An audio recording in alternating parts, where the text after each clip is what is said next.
With classes in crisis communication, influence, and data presentation, Gonzaga University's online Masters in Communication and Leadership equips you with the tools you need to communicate clearly and encourage creativity in any industry. Concentrations in digital media, strategic communication, and global leadership allow you to customize your degree. Visit gonzaga.edu/communication and learn why a master's degree from Gonzaga can help you take your career to the next level. That's gonzaga.edu/communication.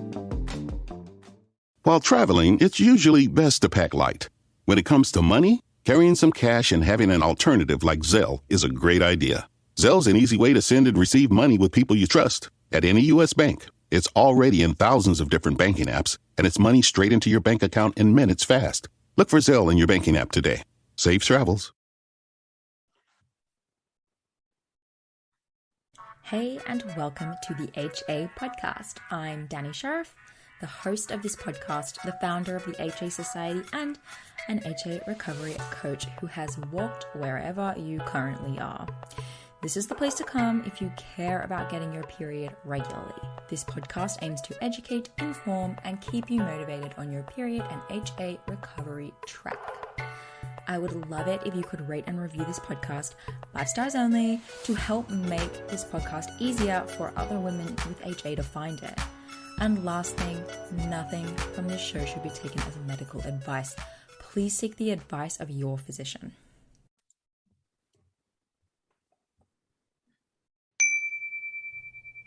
The HA Society is taking clients. Coach Ashley and I work one-on-one with HAers, as we call you, to help you figure out a plan and, of course, implement it and stay accountable. Whether you've worked with a health practitioner already and you just want to stay accountable and strategic with the plan that they've laid out for you, or you want to start from scratch looking at all the aspects of your recovery needs and to create a game plan to reach those needs, then we are definitely your girls.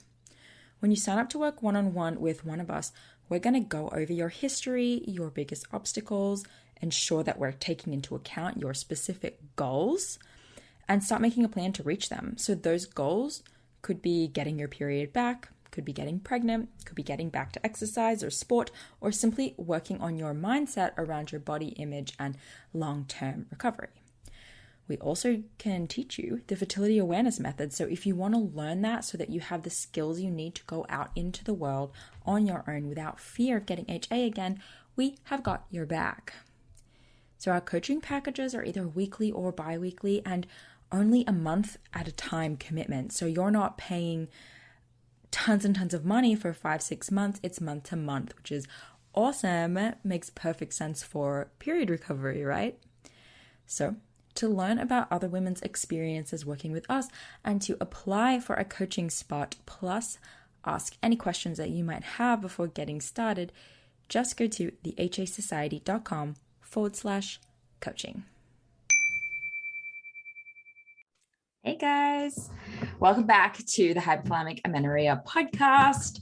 Today, I bring you Olivia Wagner. She's a functional dietitian with a special interest in women's health and women's fertility. She has her own story with HA. I'm going to get her to tell it. I'm going to get her to do most of the talking, but we're going to dive, I think, down a few little rabbit holes. I think this is going to be a really interesting episode that's going to touch on things that are relevant to each and every one of you. So welcome to the show, Olivia. Danny, thank you so much for having me here today.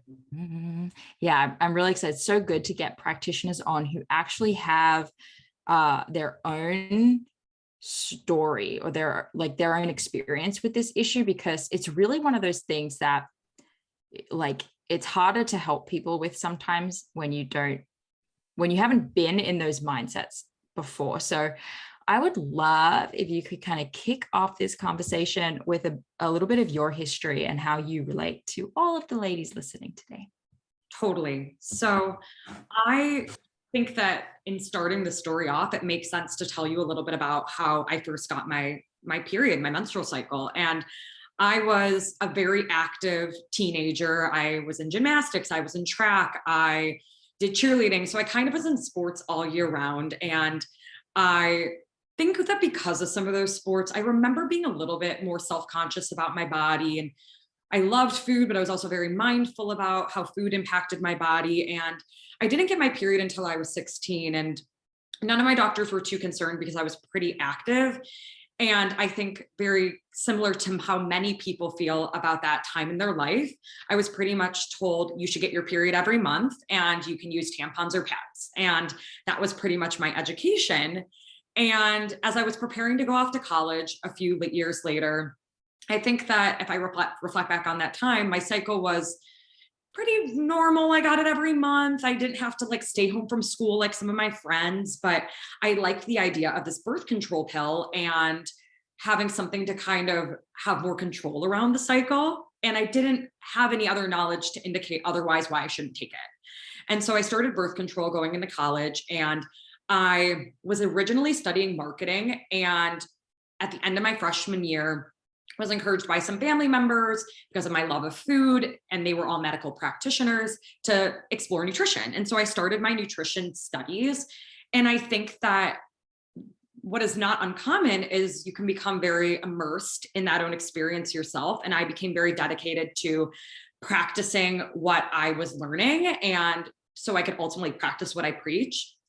But I think what got a little bit lost in that experience was the focus on what I call outer wisdom and a little disconnect from my inner wisdom. So I was reading or learning about things in my classes, and I was trying to apply them to my body, but I wasn't necessarily recognizing the problems with the fact that I was hungry and ignoring it, or that I was tired and ignoring it, or that I couldn't focus because I was thinking about food in my classes. And I thought I was living this like picture of health according to what I was learning in school. And I wasn't able to see that connection. And so I started having a lot of health issues, a lot of digestive issues, insomnia, fatigue. And I was starting to become familiar with more like food as medicine kind of strategies and integrative health. And I started to question some of the medications I was on, like my anxiety medication and the Adderall I was taking and the birth control I was on. So I ended up stopping birth control at this time, and I wasn't getting a period. And the response that I was getting from many providers, which I know I'm not alone in, is, okay, well, you can go back on birth control. And I was starting to understand at a very, very low level of now what I understand at this point, that wasn't going to be necessarily my answer to having a true period, taking that birth control.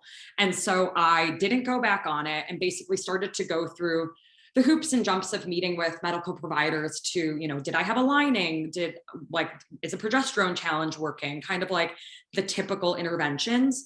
And at the end of the day, basically they said, well, you're not building up a lining. Your hormones are so low that we're not worried about risk for you.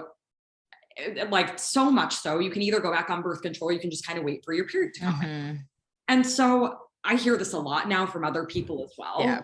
And at that time, I was still having a lot of these other corresponding health symptoms. So I kind of jumped into this functional medicine world where, I was being told about candida and adrenal fatigue and SIBO. And yet I was still kind of in this perfectionist mindset about nutrition and wanting to learn all the things to help people best. And as I finished up school and started practicing on my own, that still continued. And I still was on this path of like seeking for how to fix myself and seeking for how to resolve all these corresponding problems. And at that time, it was like not having a period got like shifted to a very low level of the list in the eyes of my other providers. And after a lot of years, essentially 10 years of going through kind of hoops and jumps about this, or I guess I should say 9 years, I was very depressed. I was so disconnected from friends and family. I was so hyper focused on food as a result of all the dietary restrictions that I had been recommended to like support the SIBO, support the candida, I ultimately was diagnosed with Lyme disease and mold illness. And so there was a lot that came along with that too. And my life became fearful around food and also like a very lack mentality. And there was a very strong disconnect from my body, which now in reflection, I can also kind of poetically say it was like a disconnection from my femininity too, as I was getting so like masculine into the very nitty gritty science of things. And like, I should be doing this because they told me to do this. And I hit this wall where I was like, okay, I'm miserable. I don't feel like my life is heading in a very positive space right now. If I were to continue moving in this direction, if I were to never feel better again, how would I try to live my life and make it feel good? And for me, that was a lot of like, it was what I call my initial surrender and a lot of letting go. And at that point, I think through that whole window, there was a lot of like body image focus and this kind of perfectionist tendency about like, I'm a nutritionist, I should practice these things, look this way. And I surrendered a lot of that in the hope of finding something better. And I just got, as I've known you've talked about on the podcast too, I went through that phase of like that massive yo-yo to like the other side where I was so like very specific about what I was eating, a little bit more restrictive. And then I was kind of like trying to figure out what it meant like to listen to my own body cues again. And I gained a decent amount of weight pretty quickly. And then there's all that like negative feedback that comes up about body image and stuff. And it was a very growth experience for me. It was very challenging, but kind of the light at the end of the tunnel is like, you can't go back to where you were because it's not working. So you got to keep moving forward to figure out what your next step is going to be. So about a year into that journey and doing some more mindset work and some energy work, I ended up getting my period back. And I wasn't even really expecting that to happen so much. I hadn't lost faith that I would ever get my cycle back, but it had become such a bigger story at this point. And for me, when I got my period back, it was like this beaconing of light, like I'm on the right track. I regained this like trust and faith in myself that I could create changes for my body and I could heal. And it also helped me like feel so much more connected to myself. And that through like recentering, reprioritizing values, reconnecting with people, like loosening up and letting go a little bit, like I was able to rediscover that femininity and like my body to find that safety space again, which it hadn't felt for a long time. And the irony was the entire time I was just trying to help myself, but I couldn't get to that place of true like self-love and self-care. And so ultimately that's been my mission in working in women's health and like specifically PCOS, irregular and missing periods, is to help people find, you know, balance with their bodies from an abundance and a, you know, like an inclusion standpoint, as opposed to like a lack or restrictive mindset, and also helping them to like connect and feel empowered to their body and empowered with their body in that process. It was something that I just didn't have. And I never want someone to have to be on such a long journey as I was. And I know that many people are. Yeah, they are. So then how much of your story do you think was physical lifestyle changes, i.e. eating more, exercising less, versus mental mindset, self-care type work? You know, that's such a great question because it has to be both. But I think for me, the mental shifts had to come first before I could actually implement the physical shifts. And it was something that I didn't want to admit to myself for a long time. Like I wouldn't, you know, I think in reflection, I can say that I had an eating disorder. And, you know, at the time I couldn't admit that, you know, and I think there was a lot of self-growth that had to come before the physical implementation could come along with it. And there was a lot of tug and pull for a year or two. And there's still stuff that I process on a daily basis, but you reach a point where like, you no longer can go back. Like you no longer, like you know too much. Yeah. You realize just how long you actually spent with blinders on, not able to see that things are far more complex and gray than you realize. Like so many dietitians have HA. I feel like I like one out of 3 of my clients have like a dietitian. And there's just something about like we go down this path and we learn good and bad, and it reinforces behaviors, and then it's really hard to break the behaviors, and so extensive mental and emotional work has to be done in order to get there. And so it really is so this is why I tell people it's so much more than eating more and resting. It's like there's a few people out there that sure, maybe that's all that it is. But for the most of us, it's significantly more work, and there's just more to it. Yeah, a lot of unlearning for me, and being open to trying on different things, not knowing whether or not it would be like supportive, and also recognizing that these results were going to be, it would take a long time to see the results I was hoping to see. Totally. Yeah. Yeah. And this is why it's like so good to, when you get to work with people, right? I assume you experience this as well. Yeah. You see exactly where they're at. And when you see them struggling, right? Like they're in the depths and this is really, really hard. I'm in the middle of a moment, like, during this journey, and you think, okay, good. This is where they should be. They're doing the hard work. And when they stay really comfortable and you check in with them and they're like, everything's fine, I have no problems. You're like, are you trying? Freak out moments. You're going to have those moments where you're like, no, I want to go back to my safety zone. I want to go back to what feels normal and comfortable for me. Am I actually going to get to where I want to go? Like, am I going to be in the middle in this other uncomfortable place? It's a lot of self-talk. Yeah. Yeah. I love it. Okay. So let's change gears a little bit. Yeah. I love chatting with practitioners and hearing like their protocol or their approach. So when you work with a woman who comes, she's displaying hypothalamic amenorrhea. Yeah. What's your approach to this client? Totally. So I like to talk about the foundations for women. And so we start with very basic things, and then we can kind of up level as we go. But I felt like in my story, a lot of foundations were overlooked for a lot of the like diagnostic things that were coming back in. And so I really try to prioritize that for women. And I've created a little like, I always forget what these are called, but I call it the magic method.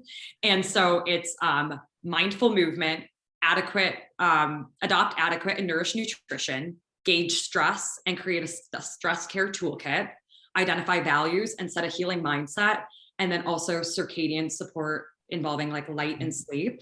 And so we usually, based on who I'm talking to, it's like not really in a particular order. We'll kind of start with what needs the number one, like highest priority, but typically we're starting with some sort of mindset work. And so like talking a little bit about values, talking a little bit about what's holding you in your place right now, where you want to go, what you see for your life. Because I think we sometimes get lost in, people experience hypothalamic amenorrhea for a variety of reasons. It's not always just related to eating disorders, which I know you understand, but it's important to have those conversations about is there anything from a mindset standpoint that could be holding you in your place, that even if we were talking about adding in if you had all the education, you just wouldn't be able to implement it because this would be holding you back. Right. Yeah. That's so interesting, because as you're talking, I'm like, I feel like I do the exact opposite.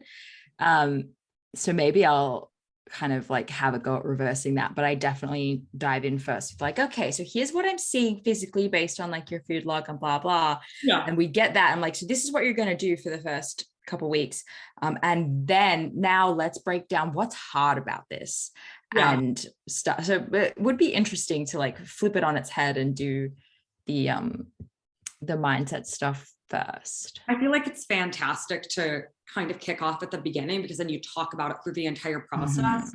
And then definitely for like maintenance and building on beyond, you want to be like adding that at the end. So kind of bookending it and working it through the middle. But similar to what you were saying, like adequate nutrition and nourished nutrition is like very important. So talking about blood sugar stability, making sure that, we're getting a sense of, I use like a food and mood log. So it has pictures, so we can kind of look at what they're eating.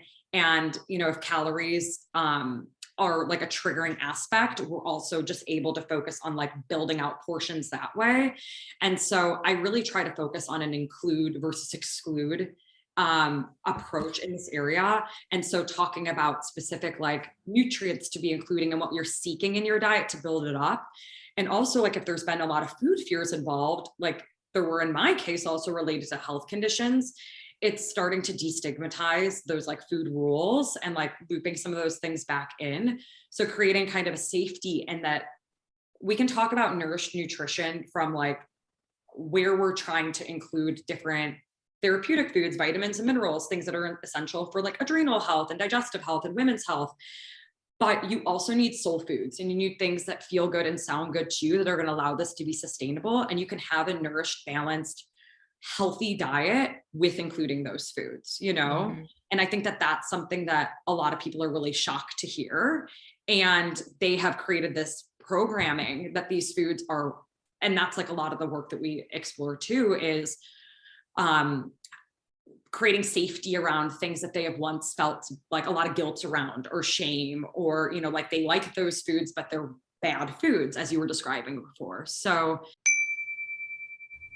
are you listening to this show hoping to get some golden nuggets to help you on your way to recovery? Well, great. I hope that you find them, because that is exactly what this show is for.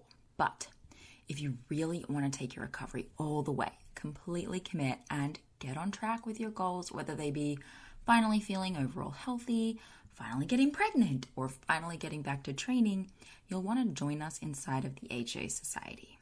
Not only is this the perfect community to ask questions and get your support and the accountability that you so often need during these uphill battles with body image and understanding nutrition and incorporating exercise, but it's also a hub of exclusive resources for HAs.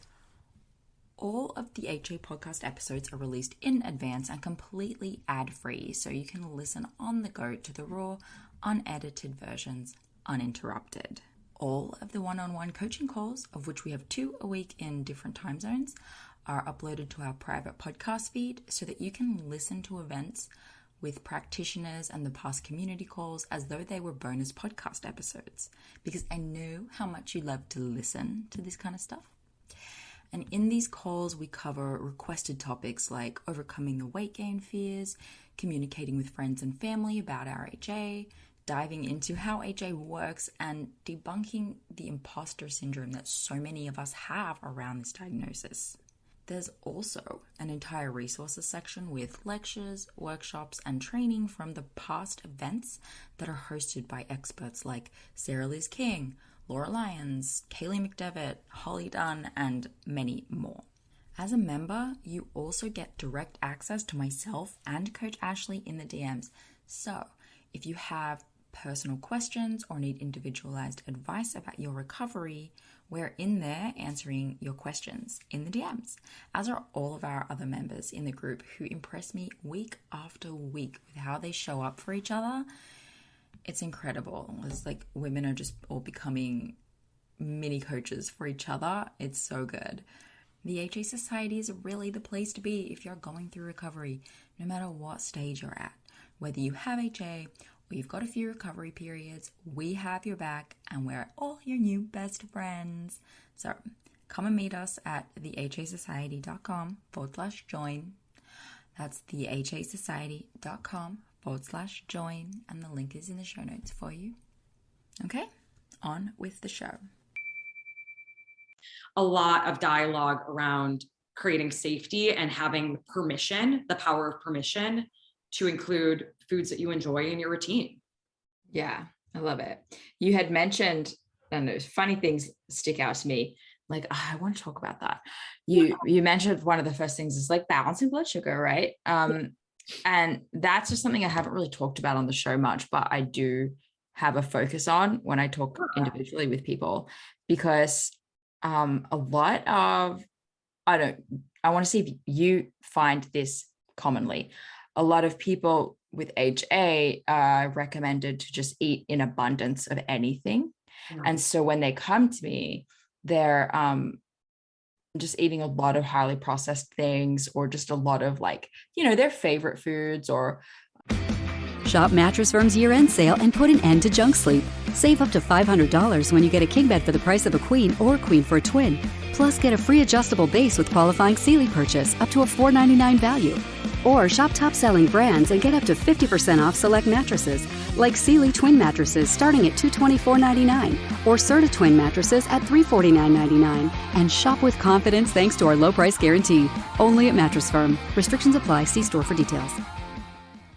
Holidays are here, and so is fashionable fitness. Gift yourself a Samsung Galaxy Z Flip 3 5G, a phone that folds in half to literally stand on its own. Pair it with the Galaxy Watch 4 for ultimate wellness and wow factor. Check health stats, flex personal records. Over 90 activities can be tracked, like biking, swimming, golfing, and more. Invest in yourself with tech made to crush goals. Holidays open up with Galaxy. Shop it all at Samsung.com. 5G connection and availability may vary. Check with carrier. Products sold separately. Easy foods, and so none of the meals are particularly well balanced. Yeah. But the advice that they're getting is that, like, the research shows that it's just about the calories in. So what do you see with that? Do you see that often? Well, I think yes. And I think that part of that is now they're coming from this out of control space. And blood sugar stability is important for, oh my gosh, so many reasons. Like literally I could talk an entire episode about blood sugar stability, but I think it also provides a certain level of safety and understanding and confidence in the process of nourishing themselves. I show them like a visual, I call a nourished plate that includes, proteins, fats, carbohydrates, fiber-rich veggies, and show them kind of how to navigate that throughout their meals in their day. And also blood sugar instability in itself is something that's going to drive up anxiety. It could create feelings of sugar cravings. It could create lower energy or lower mood. And those are all things that could challenge the like HA recovery process too, when those emotions or those blood sugars are destabilized. Yeah, cool. I won't take us too far down that tangent. I could talk about it all day too, but yeah, it was just pro tip for people. Yeah. Okay, cool. So in terms of lifestyle factors, then what are your like go-to like step one? Everyone probably should be including this in their practice, maybe for recovery or in general. I think that starting to shift the conversation around movement is really important. And so taking a look at everyone's like activity level, and I don't, there's going to be changes, and it doesn't mean that you can't exercise. We're also looking in a container of a healing process, and we're going to get you to a place where your body is going to feel safer and you can integrate more things in. But I really try to highlight and bring excitement to joyful movement again, and the benefits of just going for walks and doing yoga and stretching and like reconnecting with your body in a way that isn't as aggressive or could potentially be adding to that fight or flight. And so that's something that we talk about a lot. And I really highlight in a way that like, this is a part of your like reconnection, your nourishment, your tuning in and just slowing down. And it's going to feel uncomfortable. It's going to feel uncomfortable not to hit that Barry's boot camp treadmill or like do other things, but like take a chance on this right now and know that this is in good support of the bigger mission that we're working on. Yeah. Okay. Emotional support then. What do you think? I love how like I didn't send any of these questions to you. I'm just like putting you on the spot with this stuff. I love it. It's great. That's how I do it. Yeah. Emotional support. Like what challenges and or advice do you see with getting people basically to enlist and enroll those in their life, to get support? Could be from a professional, like what types of professionals? Yeah. What's your take on support? I have a network of therapists that I refer to all the time. And actually many of my clients have already been working with a therapist, which is fantastic. And so then I find it really helpful to collaborate with the therapist and share like the work that we're trying to do, also the work that they're doing in their sessions, because I do see this recovery as a team approach. And I occasionally have some people who come to me that haven't been connected with someone, and it takes a little bit of time for them to get on board to that idea. But once they realize how much of it is like, once they hit a few like roadblocks where they're like, oh, wow, I'm locking up about this. Like, this is something that I'm pushing back against, or I don't want to explore. That's where the therapy is really supportive. I love therapy. I think it's great. Yeah. Okay. So you're a big fan of like, you should at all times be with a therapist. And I love that because it's also not just about like the food. Yeah, no, it's not. I mean, a lot of what also can create this, especially if there has been like more orthorexic tendencies or restriction, like part of it might come from lack of education. Maybe there was too much outer wisdom from like social media or magazines or different things like that. And they never really had personalized education about just nourishment and health.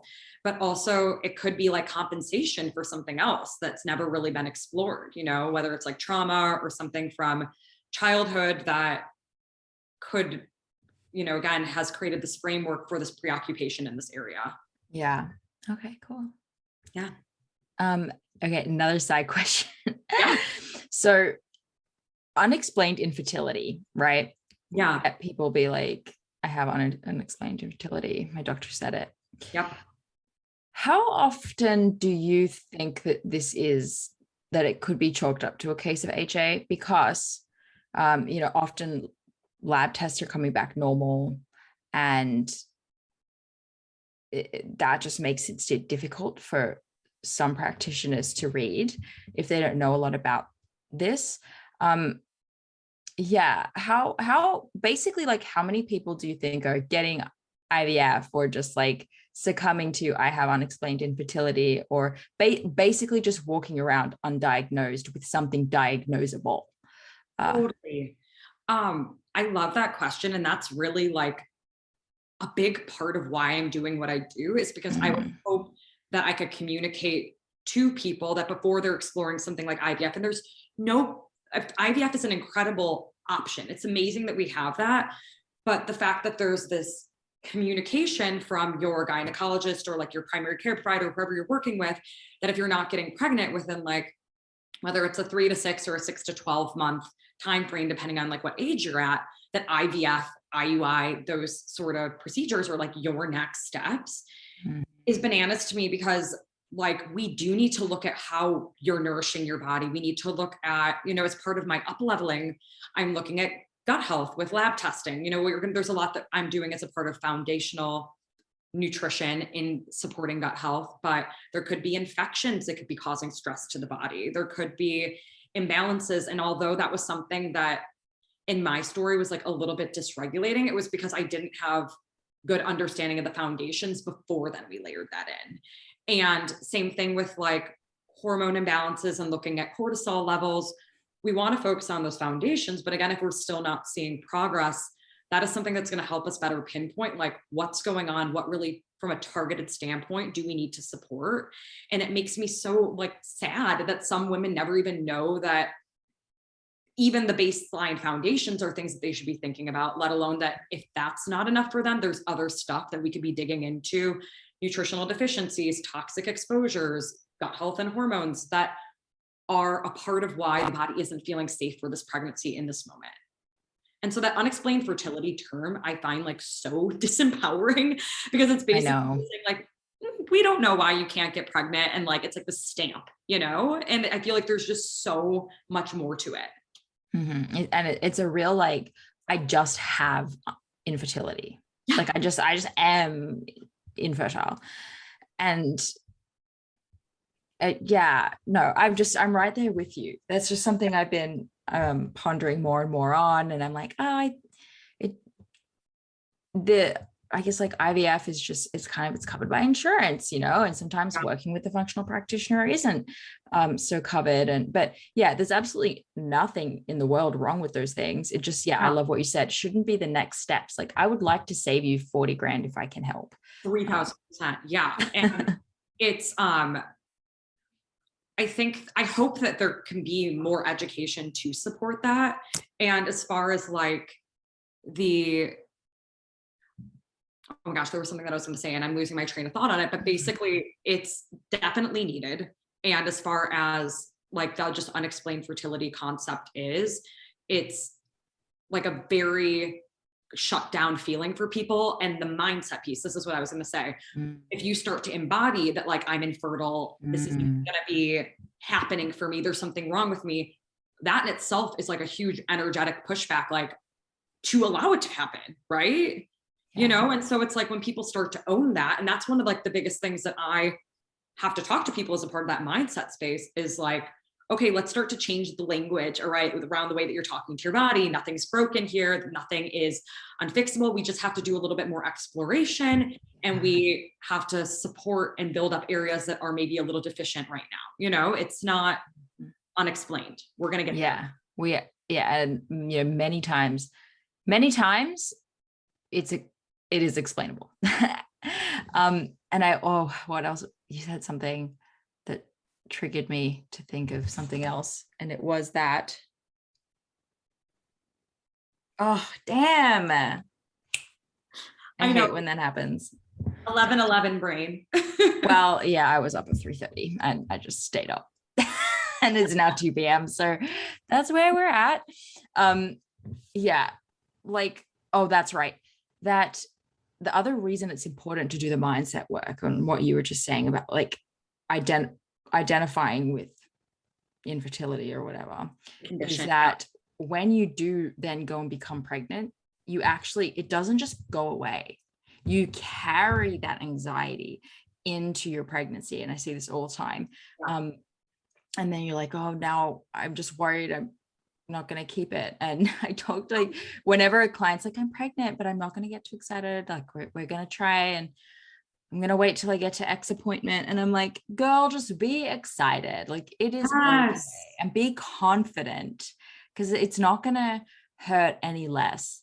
Oh my gosh. One of the therapists that I work with, actually, she does some of that work with pregnant women and like with the baby in utero, making sure that there's like a safety feeling there and making sure that there's like I don't know, like the distinctions of everything that she does, but that's kind of her focus, because you're so right. If you go into a pregnancy with this like fragile mindset and like, I'm delicate and I'm worried that the baby's not going to be safe. And I am such a fan of like, no, you are strong. You are giving this baby good nourishment, just like, and it's not meant to be like a toxic positivity thing. It's just owning what you are capable of, you know? Yeah. And I appreciate you saying that bit. Like, it's not to be, toxic positivity. It is, you don't have to be overly positive, right? Yeah. You just like have some confidence that your body can do this. Like, we just need to get you there. Yes. Yeah. I feel you. Oh, I love it. Yeah. It sounds like, you take a very well-rounded approach of checking all of the boxes. And how often do you see, like, do you get someone who's fully enrolled in all of it? Or do you see a lot of people who are like, I'm just here for the food rules?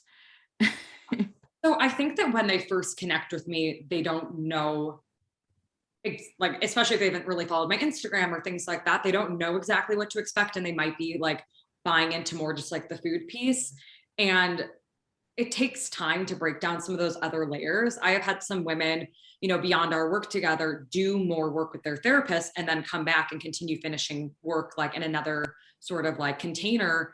And like the strides they have made just by tapping and being more open to tapping into more of the mindset stuff allows for more space to apply the modifications. And I think also you could probably attest to this, but sometimes so much change at one time is very overwhelming. So I do like to phase it out and kind of move it a little bit more slowly so that they don't feel like their entire world is being rocked at once. It's like, let's build up like a scaffolding essentially for you to get to where you want to be. Yeah. And the reason I asked that was because I was definitely the person back then when I was looking for someone to work with that I probably wouldn't have wanted to do that mindset work. Like, this is all in hindsight for me. Yeah. It took me a long time to recover and I made all the mistakes. And that's a part of why I have this show. It's because I've like been there, made all the mistakes. So let's talk about it. But yeah, I just kind of want for the person listening, because there's a lot of them who are like, I just need the science. Oh my God. Okay. So I will have, so I see so many times where we've done the lifestyle, the food, the mindset assessment. We see all of these awesome areas for opportunity and for growth, yet still like this drive to go and get extensive lab testing, because I just still need that extra confirmation that something's wrong with me before I can really feel comfortable stepping into making these changes. And I don't know if I really need to like gain this weight, and all of that stuff, right? I don't know if I really need to gain this weight. I don't know if that's really the problem, or if stress is really a problem. Like, all of that is a mindset thing. It's like it's a challenge that, like, before I can even step into this process of unpacking this work, I need like lab evidence. And it feels backwards to me. It's something that I'm still unpacking. What's your take on that? Well, I think it's just that there's safety in staying where they are. And it's almost like, you know, how you would talk about with even like an eating disorder, that like, that's the eating disorder talking, or like, that's it's the safety space of like what they're trying to hold on to, and what ultimately needs to be like softened or released to be able to move into the space. So it's kind of like their way to try to protect themselves from the vulnerability of like surrendering maybe the hyper focus on the body image, or the, you know, it's like, what is the priority right now? Is it trying to get your period back, or is it staying the same? And it doesn't mean also that you can't be comfortable with yourself or feel good in your skin, but in the process of transitioning there, you might feel uncomfortable in the process of getting what you're, you know, coming to you or coming to me to see, right? Yeah. Oh, so good. Okay.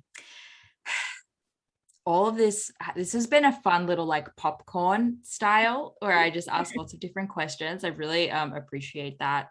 We'll have to have you back on and we'll do a blood sugar thing, or we'll do a mindset thing. Oh my gosh, love it.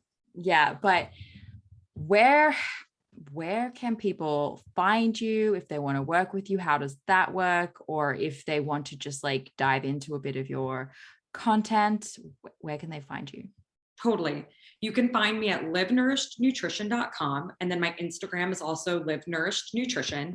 And on my website, there's a little freebie, and it's the Healthy Hormone Audit in Action. And basically it is a blueprint of some actions to start diving into to support some foundational things to help balance and basically build up your hormones. So if you're struggling with amenorrhea or PCOS or other symptoms related to like hormone challenges like fatigue or acne or insomnia, those would all be, it would be a great starting point. And so you can find that on my website. And there's also a link through my Instagram too.